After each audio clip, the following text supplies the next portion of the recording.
நான் வீணாக ஓடினதும்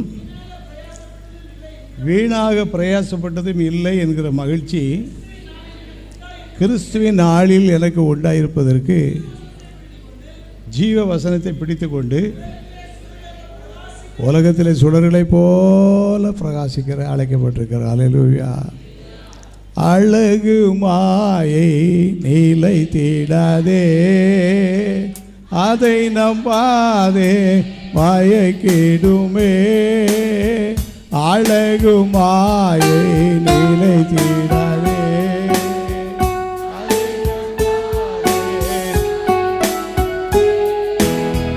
மரணமோ நாள் சந்திக்குமே.